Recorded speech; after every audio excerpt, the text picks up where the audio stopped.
نوتدونی اولین فروشگاه نوت موسیقی در ایران.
سلام دوست من، شما پیشنمایش این آموزش رو مشاهده کردید.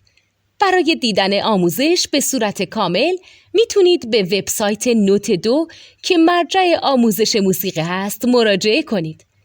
همچنین برای تهیه نوت موسیقی مرتبط با این آموزش هم میتونید به وبسایت نوتدونی که بزرگترین آرشیو نوت موسیقی در ایران هست مراجعه کنید.